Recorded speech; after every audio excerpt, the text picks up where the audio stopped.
ramalan Ridwan Hisam ini kan, ketika sekitar bulan Maret yang lalu, ya di sini menyatakan bahwa Erlangga ini akan jatuh, akan turun, kan gitu. Ya. Karena Erlangga tidak melaksanakan paradigma baru Golkar, merusak. Karena Golkar ini didirikan bukan untuk 5 periode, 10 periode, menjaga NKRI sampai kapanpun. Dan konsisten di situ. Dan konsisten di situ, yaitu doktrin karya siaga gatra praja. Bahwa Pak Jokowi itu cawi-cawi, Pak Jokowi mengatakan itu tidak. Ya. Saya bilang tidak Pak Jokowi. Kalau saya bilang alam.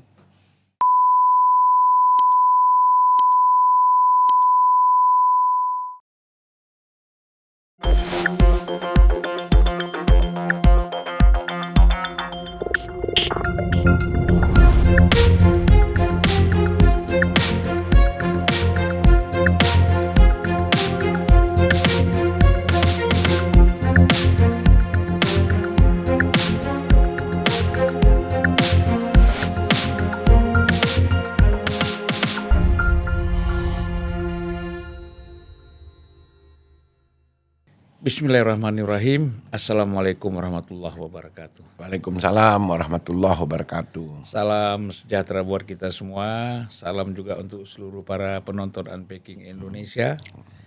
Terutama salam atas kehadiran Bung Ridwan Hisam. Terima kasih. Ya, saya belum sempat menyampaikan berlangsung kawas secara langsung. Ya. Oh iya.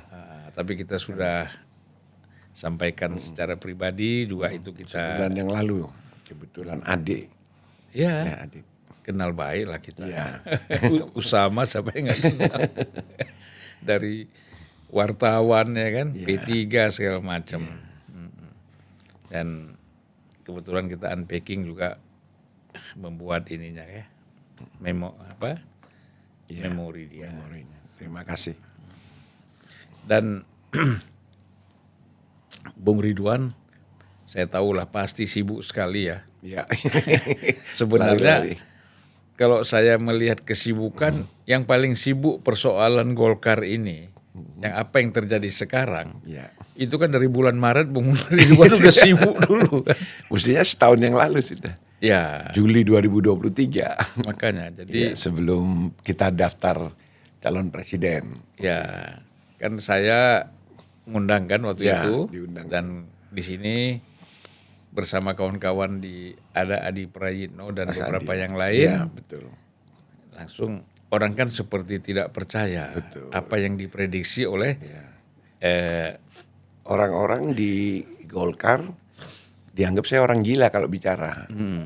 Saya bilang ini bukan orang gila ini. Ini bukan ramalan. Ya. Ini yang namanya intelligent thinking, berpikir secara intelijen. Iya. Nah, itu. Ilmunya berat ini. Jadi para penonton harus tahu kalau buka lagi videonya Bung Ridwan Hisam bersama saya di Unpacking Indonesia sudah menjelaskan. Itu hampir bulan Maret lah sih ingat saya mengatakan bahwa ini Erlangga akan turun, akan diganti, gitu kan. Memang tidak detail siapa penggantinya, ya kan. Dan terbukti sekarang ucapan itu kan. Nah, ya termasuk kawan kita juga Adi Prayitno nggak percaya gitu kan. Masa sih. Atau dia waktu ketemu kan dia bilang benar juga katanya. Malah pakar banyak waktu itu saya berdebat di TV apa segala. Pak Ridwan, kita bicara yang rasional. Saya bilang kalau rasional Golkar itu irasional. Tidak masuk pikiran. Jadi jangan dilihat secara rasional kalau melihat Golkar. Golkar itu irasional. Karena proses kelahirannya itu ada sesuatu. Itu yang banyak masyarakat, kader Golkar pun juga tidak tahu, banyak yang nggak tahu. Nah itu. Harus menyelami dari dalam ya. Harus betul-betul mendarah, mulai dari sejarah Sekber. Golkar tahun 64 sampai proses 71 sampai proses reformasi itu prosesnya panjang. Nah itu logo Golkar aja itu ada sejarahnya. Kan orang lihatnya apa sih kok pohon beringin tempatnya jin-jin katanya lu ya apa sih. Saya nggak tahu pohon beringin itu banyak tempat orang bergantung. Bergantung. Saya bilang kalau Golkar ini ada yang istilahnya itu mencederai, dia akan kualat. Kalau orang Jawa itu Golkar itu malati, kualat. Kalau kita keluar dari rohnya itu Golkar sendiri. Ya, Karena prosesnya beda. Ya mohon maaf, tidak seperti partai-partai yang baru. Proses masuk ke televisi pakai ini keluarlah simbol. Jadi ini simbol ini. Jadi istilahnya apa namanya ya kalau proses digitalisasi membuat logo kan ada sekarang. Iya. Golkar nggak melalui meditasi. Iya. Proses untuk menentukan gambar pohon beringin itu dan ada kiri kanan padi dan kapas itu ada artinya semuanya sampai segi limanya segala. Itu kan yang terlibat tokoh-tokoh nasional kita dulu kan. Pak Nasution, Jenderal Nasution, mungkin termasuk Bung Karno kan Jenderal Nas pasti lapor ke Bung Karno dong sebagai presiden kan. 64 kan Bung Karno masih presiden. Dan Sekber Golkar tuh Bung Karno yang lantik, yang keluarkan SK-nya. Karena kan dilantik 19 Oktober tahun 64 golongan itu, utusan golongan di dalam rangka memenuhi Undang-Undang Dasar 45. Dalam Undang-Undang 45 itu anggota MPR terdiri dari 3 kelompok. Kelompok DPR yang dipilih melalui partai politik, terus utusan daerah, habis itu satu lagi utusan golongan. Nah inilah nanti yang cikal bakal menjadi partai Golkar Sekber Golkar. Besoknya 1 hari kemudian tanggal 19 menjadi 20 Oktober, mereka berkumpul kayak kita tuh fraksi itu. Nah, utusan golongan berkumpul adalah membentuk Sekber Golongan Karya bersama dengan orang-orangnya Bung Karno. Siapa itu? Yaitu kelompok nasionalis, Front Pancasila. Mas Isman, Jenderal Angkatan Darat. Waktu itu pangkatnya belum lah. Kosguru, Ketua Umum Kosguru, tahun 57. Tahun 60 MKGR, Pak Gandhi, Jenderal juga Angkatan Darat. Suhardiman. 62, Suhardiman. Jenderal juga Angkatan Darat. Ini belum partai, Bung Karno masih kuat-kuatnya ini. 57, 60, 62. Setelah itu Gakari. Gabungan Karya Republik Indonesia. Jenderal Gatot Subagio. Puspom Angkatan Darat. Ini yang bagian nangkepin tentara-tentara kalau nakal itu ya ini Gakari. Inilah Kinu yang namanya Kinu Golkar itu. Bergabung menjadi Sekber Golkar. Ya itu sejarahnya. Dan untuk membentuk logonya itu banyak kan ada tokoh-tokoh. Zaman-zaman dulu kan canggih-canggih orang-orang itu. Awal Orde Baru 71 langsung ikut pemilu atas nama Golkar ya. Golongan Karya. Gak pakai Dan lagi. itu diawali oleh seminar TNI Angkatan Darat. Seminar kedua Angkatan Darat. Angkatan tahun 68. Steering komitenya Pak Tri Sutrisno masih letkol atau apa di Bandung. Nah di situ. Seminar TNI Angkatan Darat itu HMI itu ikut di situ. Diwakili siapa ya Sulastomo segala itu. Makanya Mari Muhammad gitu. Kelompok golongan ada 268 golongan. Nah, itulah menjadi golongan karya ikut pemilu. Dan kenapa harus golongan karya? Karena partai yang ada saat itu pemilu 55 tinggal 4 besar, yang lainnya kan sudah berguguran. Pemenangnya adalah PNI. Kedua Partai Masyumi, ketiga Partai Nahdlatul Ulama, keempat PKI. PNI Bung Karno lagi masalah kan waktu itu. Partai Masyumi sudah bubar. Tinggal Partai NU dan PKI dibubar. Super Semar tahun 66. Tinggal NU. Partai NU ini ketuanya siapa? Pak Subhan ZE. Subhan. Tadi saya dikawal juga oleh ponakan Subhan ZE waktu daftar di DPP Golkar. Nah, almarhum Subhan. Karena kebetulan Arema ini Subhan ZE ini. Mbak Anis Wati. Mbak Anis tuh adiknya Subhan. Istrinya Bang Mahnan. Ya, itu. Tinggal NU. Dilobilah NU ini oleh Orde Baru. Nah, ditolak. Nggak bisa, plafonnya nggak sama. Ini kan Jamiah Nahdlatul Ulama. Ini nasionalis, nggak nyambung. Nah, akhirnya tidak mungkin kita bikin partai lagi karena yang lain sudah mungkin. Sekber Golkar ini dijadikan golongan karya untuk ikut pemilu. Makanya pesertanya 9 partai politik, 1 golongan karya. Waktu pemilu itu 1 kan 10 peserta. Dan cepat sekali ya ketika reformasi langsung menjadi Partai Golkar. Nah itu proses panjang lagi. Iya. Inilah yang sekarang saya melihat bahwa sejarah Golkar partai berubah menjadi partai tidak gampang juga.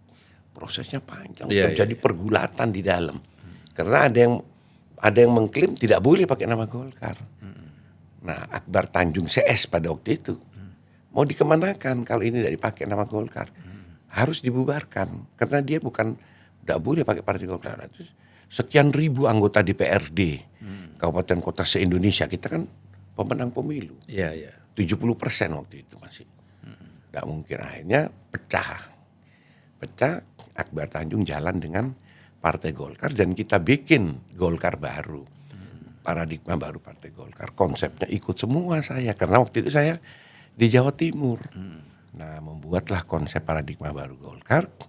Kita menyesuaikan keinginan rakyat melakukan reformasi. Jadi Golkar melakukan reformasi diri sendiri. Sama dengan TNI. Waktu itu kan juga ada reformasi TNI. Zamannya siapa namanya? Pak Wiranto. Dan membuat reformasi TNI itu ya SBY itu. Sama Joko Santoso. Sebagai Panglima ya TNI. Bukan. Wiranto Panglima. Kasat ya? Panglima terus Kasospol Abri. SBY ya Kasospol. Joksan ini almarhum ya. Di bawahnya asisten atau apa. Dan dia ketua fraksi. MPR. Karena saya kan 97 sudah di parlemen. Waktu masih Orde Baru. Jadi proses itu saya ngikutin. Nah, waktu itu saya bilang sama Bang Akbar, "Bang, kita lawan reformasi." Dia bilang, "Jangan, Wan."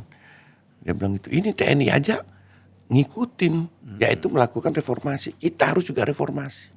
Bikinlah konsep paradigma baru itu dan disahkan di dalam rapat pleno dan dipasang Munas. Menjadilah paradigma baru Partai Golkar. Partai Golkar harus berubah menjadi partai yang tertutup menjadi partai terbuka. Zaman Orde Baru kan tertutup. Keputusan-keputusan bisa-bisa ada 1/4 kamar, setengah kamar, ada 1 kamar kan. Nah, menjadi partai terbuka. Terus yang kedua harus menjadi partai yang mandiri. Orde Baru kita tidak mandiri. Kita tergantung oleh penguasa. Di pusat oleh presiden, di provinsi gubernur, di kabupaten kota, bupati, wali kota. Kita tergantung semua di situ. Nah, habis itu kita menjadi dan keuangan. Kita kan keuangan tahu sendirilah zaman Orde Baru kan. Habis itu kita harus menjadi partai yang modern. Yaitu manajemennya harus modern. Dulu zaman saya di Jawa Timur, pegawai saya pegawai negeri, pegawai Golkar itu. Pegawainya Pemprov Jawa Timur yang ditaruh di Golkar, dikaryakan istilahnya. Jadi yang bayar tapi Pemda, bukan Golkar yang bayar. Itu di kabupaten kota juga sama dibayar oleh Pemda-Pemda, itu yang tidak mandiri. Itu dibersihin semua sama Bang Akbar. Habis itu partai yang harus mendengarkan aspirasi, yaitu check and dari bawah. Jadi setiap kebijakan-kebijakan harus dari bawah, check and recheck. Nah, kita punya dana besar loh waktu itu, yaitu Yayasan Dakap, Dana Karya Abadi, yang diambil dari pegawai negeri. Pada waktu persis reformasi itu hampir 2 triliun, tidak diambil oleh Bang Akbar. Kenapa? Karena Bang Akbar ingin mandiri. Seandainya diambil, jadi masalah itu, yayasan-yayasan itu. Yayasan itu masalah semua. Masalah. Nah, inilah kenapa Golkar pemilu 99 hancur, ya toh, tapi tetap dua besar, PDI Perjuangan dan Golkar. Nah itu saya ketemu Bang Zulfan sudah situ PDIP 99. Iya, nah itu kita berdua. Padahal waktu itu semua mengatakan Golkar habis di bawah 2,5%. Ternyata cuma 2 besar, yang lainnya di bawah 10-an cuma. Dan 2004 juara. Di 2004 pemenang pemilu saya ketua Jawa Timur. Jadi pergolakannya di Jawa Timur, 22 kantor kita dibakar. Termasuk kantor saya yang paling besar di Jalan Ahmad Yani. Jadi saya ini bukan cuman ngomong, Kita ini berdarah-darah di Jawa Timur. Iya, iya. Makanya begitu saya sampaikan ini, teman-teman saya, anggota untuk telepon, kapan kita diperintah berangkat? Saya bilang gitu. Saya bilang jangan, sudah ada zamannya seperti dulu. Dulu saya ngirim pakai bis, pakai kereta api. Waktu zaman Bang Akbar ditahan itu. Kita lawan semuanya. Itu dulu. Sekarang enggak perlu, saya bilang itu. Sudah, saya yang akan melakukan meluruskan ini Dan semuanya. Bung Ridwan itu masuk Golkar bukan ya betul-betul ikut dari akarnya kan, dari bawah akar, gitu. Jadi tahu betul bagaimana isi dan Sebelum umur 30 saya mahasiswa kan saya itu. Saya itu masih mahasiswa dikader oleh Mas Isman langsung. Jadi bukan Hayono Isman, Mas Isman. ya Yono kan masih belum apa-apa. Iya. Karena kan kita punya tempat istilahnya kalau di Surabaya itu tempat cangkruan. Hotel Elmi. Ya tahu. Nah, disitulah saya ketemu Mas Isman. Di kader lah, mahasiswa saya masih. Sampai jadi pengusaha real estate itu Mas Isman yang membuatkan rekomendasi saya ke Menteri Muda Perumahan Rakyat, Kosmas Batubara. Dikasih rekomendasi saya. Datang saya ke sana. Akhirnya jadilah saya pengusaha real estate. Jadi masih mahasiswa, belum lulus saya. Dari pengusaha saya sudah Luar biasa perjalanan ya. Iya. Nah Bung Ridwan kalau kita lihat sekarang kan, ini kan runtutan dari cerita Bung Ridwan mengenai Golkar pada masa lalu ya. Iya. Begitu berjuang perjuangan Golkar ini bukan sederhana, perjuangan yang luar biasa ya. Iya. Untuk mempertahankan dari desakan-desakan, saya rasakan itu, desakan-desakan bubarkan Golkar. Betul. Ya kan? Bahkan sebagian alumni Dan fisik loh. ya, dan sebagian alumni HMI yang saya tahu juga banyak yang ingin iya. supaya Golkar itu dibubarkan. Dibubarkan juga. Tapi menurut saya kepemimpinan Akbar Tanjung ya, itu luar biasa juga. Ya. Bagaimana dia dengan tenang ya, tidak emosional. Iya. Dia melobi sana sini sehingga Golkar itu tetap bisa bertahan dan Selamat. selamat sampai sekarang. Iya. Nah, jadi ramalan Ridwan Hisam ini kan ketika sekitar bulan Maret yang lalu ya di sini menyatakan bahwa Erlangga ini akan jatuh, akan turun kan gitu. Iya. Karena Erlangga tidak melaksanakan paradigma baru Golkar. Apa itu misalnya paradigma baru Golkar? Jadi paradigma baru Golkar itu partai Golkar harus partai yang terbuka, dia manajemennya tertutup, masih bisik-bisik. Nah sudah saya ingetin setengah-setengah kamar. Setengah-setengah kamar. Kita dulu kan selalu kalau mau turun ke dapil reses ada pleno fraksi. Ketua umum datang kasih pengarahan. Selama hampir 5 tahun ini sudah hampir selesai, kurang 2 bulan kan sudah selesai nih. Baru sekali rapat pleno fraksi. Jadi semua bisik-bisik. Kita dipanggil oleh ketua fraksi. Ini tugasnya. Jadi tidak ada keterbukaan. Kalau kita kembali dari reses harus laporan kepada fraksi dan partai. Supaya partai membuat kebijakan-kebijakan itu mendengarkan suara kita. Karena suara kita kan suara rakyat yang kita turun. Nah itu ditutup. Nggak ada. Satu, dia tidak demokratis. Tadi tidak terbuka. Manajemennya tertutup. Kedua, dia tidak demokratis. Nah ini. Dan yang sangat fatal yaitu pada saat Munas 2019 keputusannya Partai Golkar mencalonkan Erlangga sebagai presiden. Iya. Nah, tidak dilaksanakan. Dan saya sudah datang loh. Saya jadi bukan mau di Erlangga di belakang, enggak, saya datang ke kantornya. Bertemu, saya bicara, sampaikan ini loh paradigma baru Golkar. Dan Dewan Pakar bikin surat resmi. Agung Laksono dan Sekretaris Dewan Pakar Profesor Ganjar Rasuni meminta Golkar membuat poros keempat, yaitu Erlangga dan Sapa. Dan itu bisa, sangat bisa waktu itu. Karena kalau kita sama kita sama Demokrat saja, karena AHY kan belum dapat jalan kita 4 poros waktu itu. Nah, tidak dilakukan. Ya itulah yang saya bilang. Apa alasannya ketika dia tidak maju sebagai calon presiden kemarin? Ya takut lah. Takut ya. Penakut. Saya bilang. Dihantui oleh berbagai macam masalah ya. Masalah. takut dipolitisasi, dikriminalisasi. Makanya saya bilang kalau jadi ketua umum Golkar harus siap masuk penjara. Ya, saya dengar itu statement Iya. itu. Karena apa? Saya kan ngalamin. Akbar Tanjung dikriminalisasi dengan kasus Bulogit. Ya. Sampai ditahan di kejaksaan. Saya ikut nginep di kejaksaan di Masjid Pojokan Al-Adil. Jaksa Agung. Jaksa Agung itu. Tapi kenapa? Karena dia mandiri, dia melakukan paradigma baru Golkar, dia lawan terus. Jadi paradigma baru Golkar ada 5 tadi, jangan cuma 1 dilaksanakan atau 2. Yang lain enggak. Begitu ini salah satu tidak dilaksanakan, dia akan terbulet dia, memukul dirinya sendiri.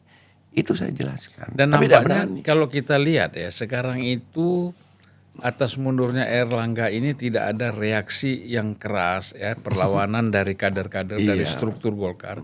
Ini mungkin selama ini mereka merasakan memang Erlangga kepemimpinannya ya jelek ya.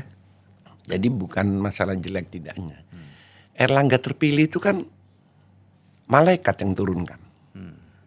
Begitu selesai ya malaikat juga yang ambil. Ya kan saya calonnya, tinggal dua orang kan. Yang dari 8 ada 3 tidak memenuhi syarat, yang lain mengundurkan diri. Bambang Susatyo, Agun Gunanjar Sudarsa, Ali Yahya mundur. Tinggal saya nggak mau mundur. Panggil saya di rumahnya, suruh mundur enggak. Saya bilang yang bisa mundurkan saya partai, tidak bisa perorangan. Nah itu saya bilang nggak bisa. Yang mundurkan saya itu AGK, Agus Gumiwang, Kartasasmito, Aziz Samsudin, dan Kahar Musakir. Apa minta mundur? Saya harus mundur. Oh. Erlangga belum datang. Di rumahnya, di rumah Jalan Tirta, rumah pribadi. Saya tidak mau. Saya bilang, saya di Jawa Timur itu yang kantor kita dibakar, yang nyawa saja saya berani kok, apalagi cuma disuruh mundur. Saya bilang, siapa yang suruh mundurin? Saya bilang itu. Ya adalah Pak Ridwan pasti tahu sendiri. Nah itu. Saya bilang enggak. Tidak bisa. Golkar itu partai mandiri. Yang bisa memundurkan saya, Partai Golkar. Apa kesalahan saya? Kalau tidak memenuhi syarat, apa syarat yang saya belum penuhi? Iya. Nah, terus Pak Erlangga datang, dikasih tahu bahwa saya tidak mundur, pucat Erlangga, merah mukanya. Terus saya jelaskan, ini begini Pak Erlangga, paradigma baru Golkar itu begini. Terus ya sudah kalau gitu. Dia berdiri, terus saya berdiri, dirangkul saya sama Erlangga. Saya bangga didampingi oleh Patih Gajah Mada. Dia ngomong gitu sama saya, siap Raja Erlangga. Saya bilang gitu. Udah. Seperti itu proses itu. Malamnya dibuka oleh oleh Pak Jokowi. Tanggal 3 Desember 2019. Nah, proses pemilihan harusnya 5 Desember. Diajuin 4 Desember tengah malam. Di bypass saya. Nah, saya bilang tadi ada malaikat yang ngangkat Erlangga kan.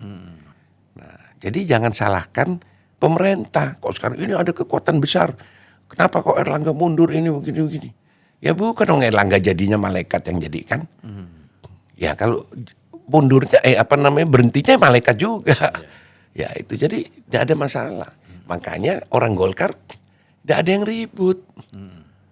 Bayangkan pada saat itu 38 DPD provinsi teken minta Erlangga memimpin kembali 2019. Ormas tadi 3 pendiri Golkar itu teken semuanya. Deklarasi lagi. Terakhir AMPI. Nah itu. Begitu ini turun, satu pun tidak ada yang protes tadi yang Bang Sulvan bilang kan. Zaman dulu Bang Akbar kan kita kumpul itu.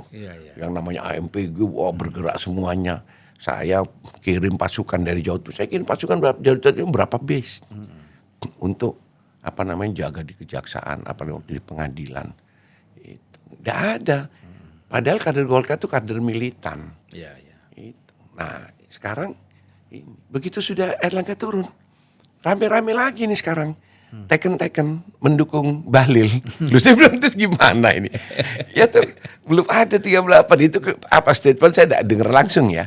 Tapi kan saya baca itu itu yang Jawa Barat itu. Aceh sudah 38, 37 mendukung Erlangga. Padahal inilah yang mendukung Bahlil. Padahal inilah yang mendukung Erlangga begitu Erlangga turun. Tiarap semua. Sekarang bikin lagi. Dukung Bahlil. Ya tidak tahu Bahlil mau ditipu apa enggak. Itulah Golkar. Jadi. Ya ini kan walaupun Munas itu kita lihat kan 2 hari lagi ya. Besok Besok kan Rapim. Rakernas ya. Rapimnas. Rapimnas besok. Iya, jam 10 sampai sore. Malamnya pembukaan. Pembukaan. Jadi 1 hari lagi sebenarnya. Iya, besoknya hari Rebu baru Munas sampai sidang-sidang pleno, diharapkan malam itu sudah ada ketua umum baru. Nah, kita kan membacanya ini belum pasti nih siapa ketua umumnya. Ya, Ya kan? betul. Walaupun di media orang sudah bicara bahwa ini pasti sudah dukungan aklamasi kepada Bahlil. Bahlil. Ya. Tapi banyak kawan-kawan termasuk saya belum yakin bahwa Bahlil itu pasti akan menjadi ketua umum. Memang kalau kita lihat dukungan tadi ya, Bung Ridwan 38 DPD provinsi sudah menyatakan dukungan. Tapi kan itu di luar Munas. Betul. Nah, itu di luar Munas itu main teken-teken, bukan teken-teken, tekeng-tekeng. Tapi kan ini kita bicara nanti bagaimana keputusan Munas. Karena kan saya lihat begini, yang mendaftar menjadi calon ketua umum kan banyak kan? Enggak, tinggal 2 kalau sekarang. Sampai malam ini. Tapi waktu saya kan dari DPP Golkar tadi. Sampai jam 7 Bahlil belum datang. Jadi baru saya 1. Tapi kita harapkan bahwa Bahlil malam ini juga mendaftarkan sampai jam 10 malam nanti. Batasnya? Batasnya. Batasnya 10 malam. Iya, 10 malam. Terus kalau misalnya ada yang mau maju tapi tidak daftar bagaimana? Tergantung ADART. Anggaran dasar. Karena anggaran dasar masih bisa berubah. Iya. Loh, saya ini kalau ADART dilaksanakan tidak memenuhi syarat. Bayangin, saya yang sudah berjuang nyawa kita taruh di Jawa Timur tidak memenuhi syarat. Alasannya? ADART-nya dimainkan, direkayasa oleh Erlangga pada saat dia maju itu. Untuk maju jadi calon ketua umum harus ada dukungan 30% dari peserta. Jadi kurang lebih 160 apa 130-an lah. Nah, itu seharusnya dalam Munas. Tapi dibikinlah persyaratan. Dalam harus bentuk pendaftaran? tulisan pendaftaran. Harusnya kan syarat itu kan dia bisa maju atau tidak kan Di Munas di dong. Munas. Iya, kalau Semua- sekarang kan semua organisasi begitu semua organisasi dan semua mulai Bang Akbar terpilih. Munas masih orde baru Pak Akbar itu ya sudah inilah waktu awal waktu Pak Harmoko ganti kan lewat proses Munas juga pemilihan. Suaranya waktu itu masih 26 wilayah atau provinsi. Ada Timur masih waktu itu. Iya. 98 bulan Juli. Nah, Pak Akbar didukung 10 DPD provinsi. Terus Edi Sudrajat 15 provinsi. Satu provinsi mendukung Sultan Hamengkubuwono. Iya. Dihitung 30%-nya dari 26 itu yang lolos Pak Akbar dan Pak Edi. Pak Edi. Masuk putaran kedua, menang Pak Akbar. Karena DPD tingkat 2-nya kan? Nah, masih waktu itu belum ada DPD tingkat 2. Belum ya? DPD 2 itu baru di Bali. Waktu saya pimpinan Munas dirubah sama Pak Akbar, Iya. yaitu tingkat 2. Menanglah Pak Akbar Tanjung. Terus masuk ke Bali. Sama 30% juga. Masuklah Pak Akbar dan Pak JK. Nah, ada Marwah Daud, ada Slamet Effendi Yusuf. Oh, calon-calon kan banyak. Tidak memenuhi syarat 30%, tertutup. Saat itu saya pimpinan Munas Bali. Dari 5 orang itu tinggal saya yang masih ada. Dulu saya paling muda di situ. Yang lain sudah almarhum semuanya. Dipimpin oleh Abdul Ghafur, Iya. Auri. Nah, terus selesai kemana kita? Ke Riau kan? Iya. Surya Paloh dengan sama Abu Rizal. Abu Rizal Bakri. Nah, habis itu ada Tommy Soeharto. Iya. Dapat 1 suara Tommy Soeharto itu waktu itu. Nah, di situ yang memenuhi syarat adalah berdua. Faed menanglah Abu Rizal. Abu Rizal. Habis itu ganti siapa? Setia Novanto. Setia Novanto. Calonnya 8. Calonnya 8. Semua voting. Terbesar adalah SN, kedua Akom, terus ada ketiga ada Aziz Samsudin, ada Syahrul Yassin Limpo, ada Aziz Samsudin. Erlangga dapat 14 suara. Suara terakhir Indra Bambang Utoyo. Nomor 8. Maka yang tidak memenuhi 30% hilang. Tinggal 2. Akom sama SN. Iya. Pada saat mau di putaran kedua, Akom maju mengundurkan diri. Maka tidak dilanjutkan, maka SN ditetapkan sebagai ketua umum. Itu yang namanya Golkar bener demokrasi itu. Pada saat Erlangga karena dia diturunkan oleh malaikat, dihapus itu. Harus surat pernyataan. Ya, semuanya DPD begitu tidak buat pernyataan, ya langsung di PLT waktu itu. Berhentikan. Nah, ini yang saya bilang tidak demokratis. Iya, iya. Kalau mau demokratis harus tetap tertutup. Pemilihan kok terbuka itu gimana? Ya harus tertutup. Karena ini menyangkut orang. Kita di DPR, Ya. kalau voting tertutup, kalau menyangkut orang kan tertutup. Ya, presiden, wakil presiden tertutup. Iya tertutup. Kalau yang terbuka itu kalau kebijakan. Nah ini perorangan. Inilah yang tadi di dalam saya mendaftarkan kan ada persyaratan. Saya kasih catatan. Saya akan memenuhi 30%, yaitu pada saat Munas dilakukan tertutup. Iya. Apabila ini tidak tertutup, dia jalan terus. Ya jangan salahkan saya nanti ketua umum terpilih terjungkal lagi. Terjungkal ini Golkar ini ya tadi ngewalati. Kita kan begini ya, Bung Ridwan tidak yakin Erlangga itu mundur dan tidak yakin bahwa akan terjadi Munas. Ya Mengapa? Karena Pak Luhut dengan tegas mengatakan kan Desember dan kader-kader Golkar harus bersatu, rapatkan barisan, Ya. solid, Ya. semua tetap di bawah kepemimpinan Erlangga. Erlangga. 2 hari setelah itu Erlangga ini bagaimana nih? Ya itu saya bilang yang cabut malaikat. Iya. Ya kalau malaikat penyabut nyawa mati dia. Ini Iya. bukan. Ya itu. Jadi itulah yang saya bilang Golkar tuh ngewalati. Jangan sekali-sekali merusak partai Golkar.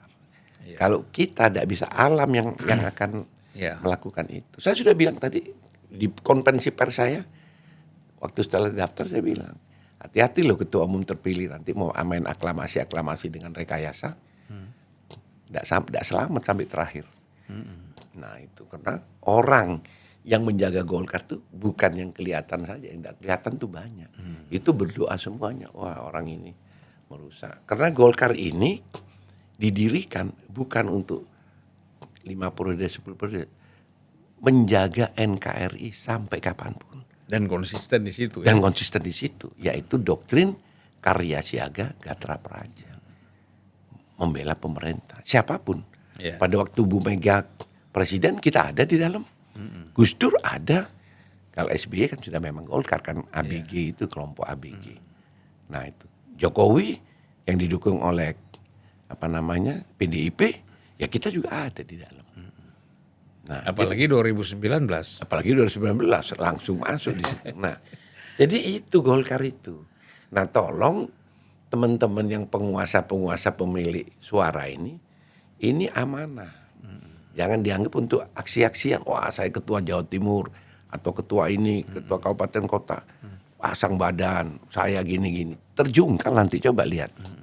Tinggal buktikan sama saya nanti. Tapi intinya Bung Ridwan sekarang sah kan?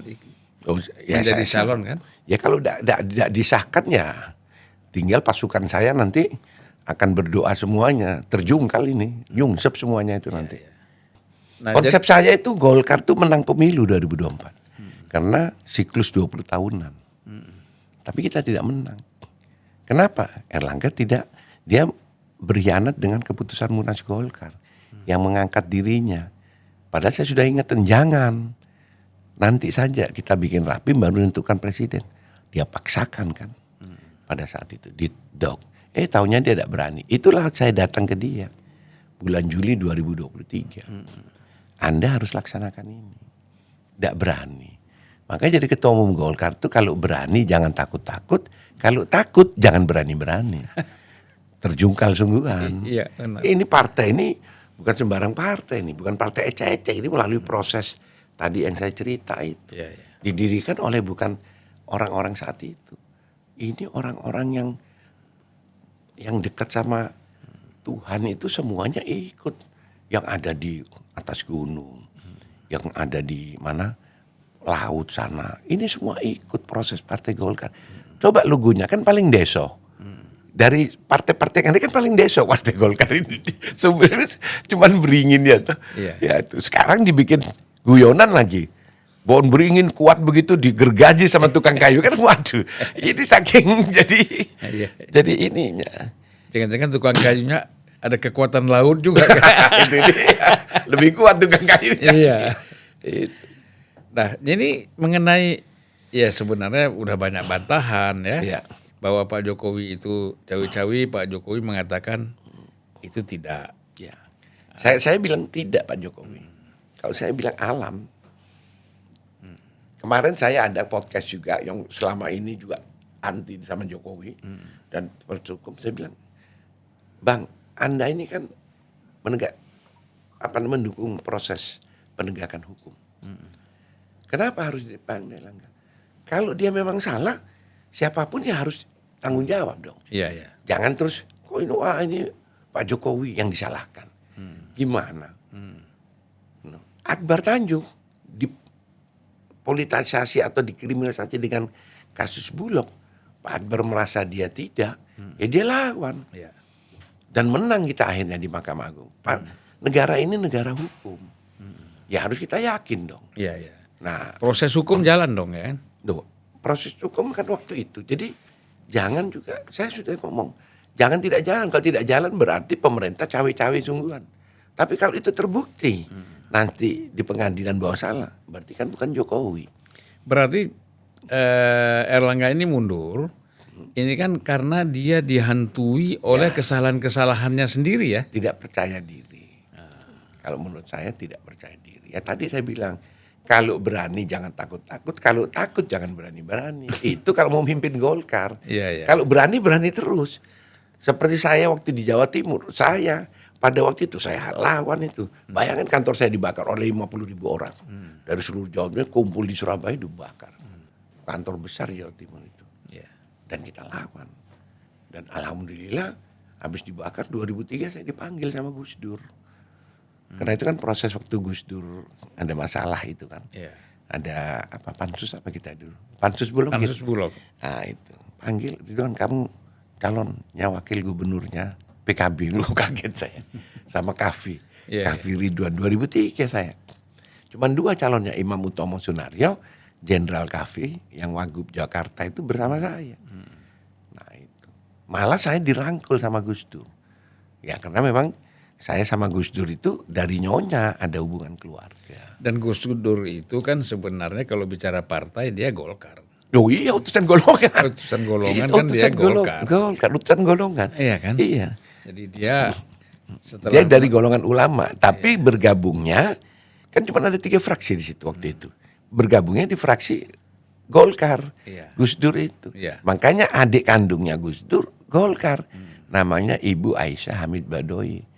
Almarhumah. Itu sama-sama saya berjuang di Jawa Timur, caleg Golkar. Iya. Nah itu Bu Aisyah Hamid Badoy. Nah itu Gus Dur itu. Nah itu orang harus tahu itu. Sebelum ada PKB, Gus Dur itu adalah aktivis Golkar. Aktivis Golkar. Pemikir Golkar juga. Betul. Nah pemikir Golkar dan dialah yang memberikan masukan banyak kan. Gus Dur, pemikiran-pemikiran Gus Dur itu kan baru kita tahu kan sekarang kan.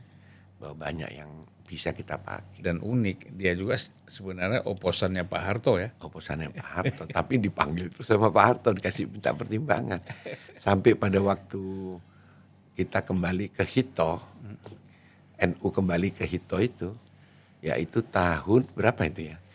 Munas Muktamar di situ Bondo. Tahun 84 ya. Gus Dur terpilih itu. Gus Dur terpilih. Enggak Gus Dur. Gus Dur kan kan dijatuhkan di ini di Munas NU di mana di Jawa Barat itu. Terus Cipasung ya. Nah itu terus terjadi sapa aja dan akhirnya kan bubar akhirnya Gus Dur lagi. Kembali ke Hito itu tahun 85. Ya setelah 84 dia terpilih 85 ya. Terus disitulah kembali ke Hito di situ Bondo. Itu waktu itu Panglima ABRI-nya Pak Beni Murdani. Iya, itu Pak Harto datang ke sana itu untuk membuka NU. Dan disitulah NU kembali menjadi Jami'iyah. Karena pada waktu sejak 55 sampai proses ini dia partai NU. Nah, dialah pendiri P3 kan. Pendiri P3 ini kan ada 4. Partai NU, Partai Muslimin Indonesia, Parmusi itu, terus Partai Tarbiyah Indonesia, Partai Syarikat Islam. Sekarang Islam. Nanti ini bergabung menjadi P3 di dalam pemilu 77. Ya, 73 apa 77 ya? 77 ya. 77. Waktu dia bergabung membuat koalisi itu 74. Nah, PDI itu gabungan dari 5. 1 PNI, 2 IPKI, Ikatan Pendukung Kemerdekaan Indonesia, ketiga Murba, Musyawarah Besar, Partai Kristen, Partai Katolik. Gabung jadi PDI. Terus Golkar. Jadilah 3 di dalam pemilu 71-72 itu. Karena Golkar langsung 50% di atas, maka undang-undang ya tinggal Golkar yang bikin. Dibikinlah dari 10 menjadi 3 tadi itu. Ikut pemilu 77. Nah ini bagaimana ceritanya nih? Karena masa sih Erlangga mundur, kemudian Bahlil yang menjadi ketua umum. Kan? Dan kalau dilihat dari katakanlah semacam skenario ya, bahwa keputusan ini kan diambil oleh sebelum 20 Oktober. Jadi kan gini, mengapa diambil 20 sebelum 20 Oktober? Karena dianggap Pak Jokowi masih presiden. Kalau setelah 20 Oktober sudah ganti pemain, sudah ganti penguasanya. Nah, jadi sekarang itulah terkesan bahwa karena diskenariokan harus turun sebelum 20 Oktober, maka disinilah peran Pak Jokowi. Apa enggak, saya nggak tahu apakah ini maksud malaikat tadi. Ini yang penting bukan malaikat pencabut nyawa Israel itu. Jadi gini, saya bicara sejarah lagi. Golkar itu tidak ada yang namanya Munas Desember. Munas Desember itu dilakukan oleh Akbar Tanjung. Dirubah. Munas Golkar itu dari dulu Oktober. Sebelum hari ulang tahun Golkar, 20 Oktober sebelum presiden dilantik. Dulu kan 20 Oktober itu kan ulang tahun Golkar. Makanya presiden dilantik 20 Oktober. Tidak ada yang sadar 20 Oktober itu presiden terpilih dilantik sekaligus hari ulang tahunnya golongan karya. Itu karena dibikin kan dulu zaman Pak Harto itu. Kita Munas selalu Oktober. Saya sudah ikut pemilihan waktu si Harmoko terpilih. Saya sudah ikut ke Jakarta, tapi masih biru lah, pengurus biru saya di Jawa Timur, Orde Baru itu. Nah, setelah Munaslup bulan Juli tahun 98 Pak Harto turun, Munaslup kita kan. Harmoko mengundurkan diri. Di bulan Juli terjadilah Munaslup. Terpilih Akbar Tanjung tadi itu. Nah, setelah itu kita punya calon presiden di 2004. Melalui proses konvensi kita punya yang namanya Wiranto Gusola. Nah, terus kita kan ikut pemilihan itu. Kalah. Kalah sama SBY. Bukan kalah sama SBY. Tidak masuk 2 besar.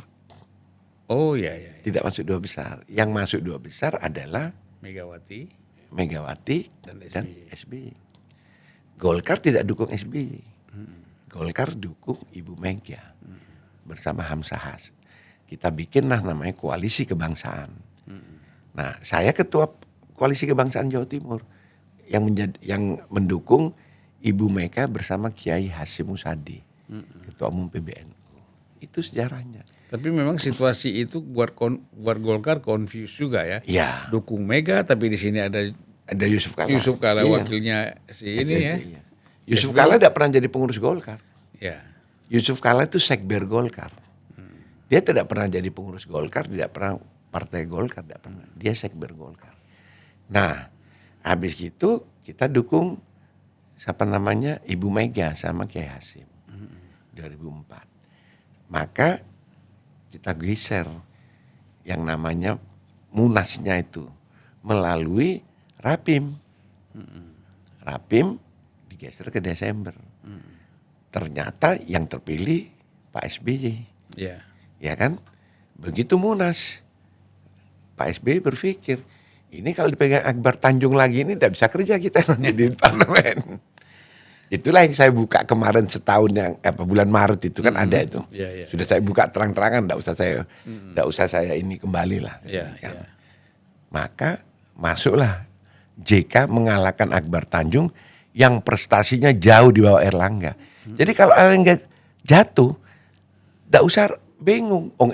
Akbar Tanjung yang lebih hebat aja mau menangkan partai kok. Nomor 1. Nomor 1. Nah itu jatuh juga. Mungkin malaikat juga. Pak JK terpilih Iya. yang nggak pernah urusan sama pengurus Partai Golkar. Iya. Jadi kalau saya sekarang mengatakan bahwa saya mendukung Pak Jokowi sebagai calon ketua umum Partai Golkar atau memimpin Partai Golkar, ya tidak salah. Ini sejarah yang kayak saya bicarakan. Nah, karena di Golkar itu yang terpenting adalah PDLT, prestasi. Dedikasi, loyalitas, tidak tercela. Siapa yang meragukan prestasinya Jokowi? Iya. Jadi jangan dulu bilang kapan Jokowi jadi Golkar. Saya kan sudah bilang 97 sudah kader Golkar Orde Baru tadi saya bilang. Waktu dia HIPMI. Dia HIPMI sama Asmindo ketua kalau dia Asmindo. Kalau HIPMI dia cuma anggota biasa. Ketua Asmindo Asosiasi Mebel Indonesia Solo Raya. Dedikasinya kepada bangsa dan negara tidak diragukan. Loyalitasnya kita lihat dia dan tidak tercela. Ini sampai sekarang belum ada yang mengalahkan Jokowi.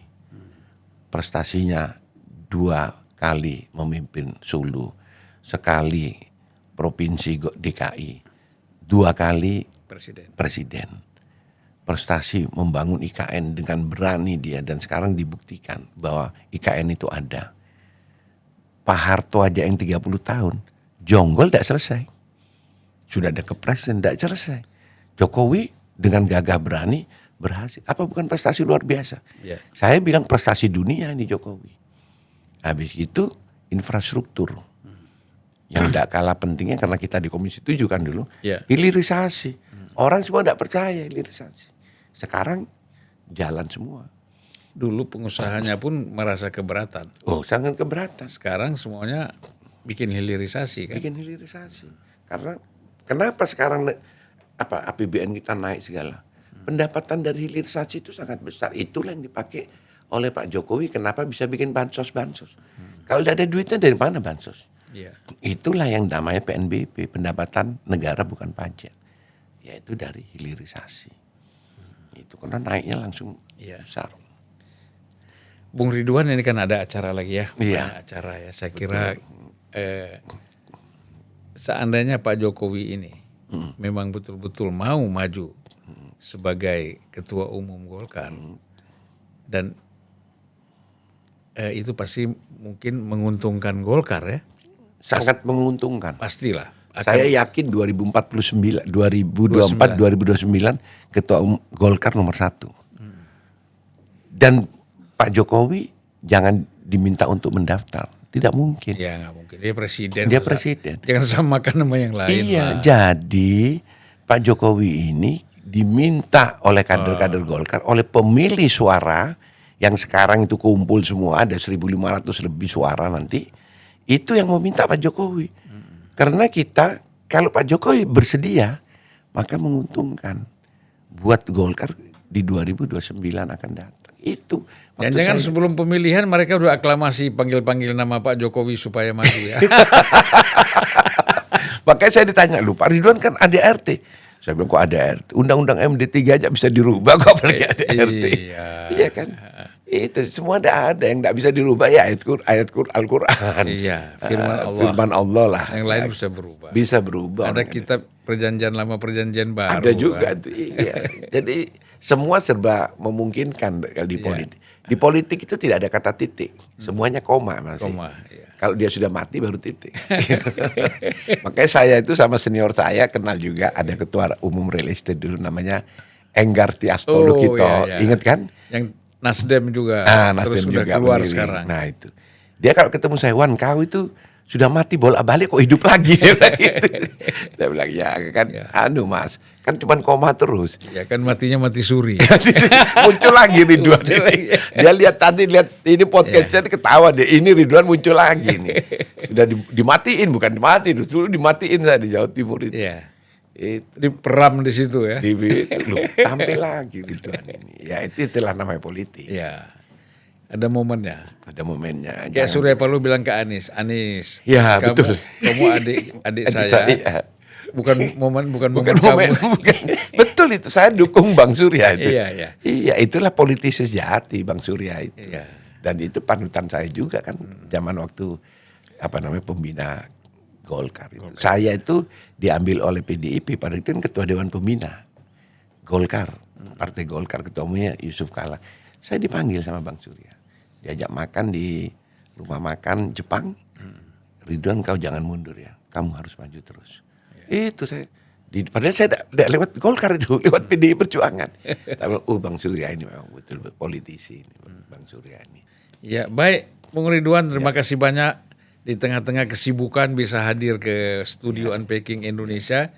Mudah-mudahan ini menjadi pencerahan ya buat terutama buat kader-kader Golkar ya betul. Dan kemudian untuk seluruh kader bangsa kita.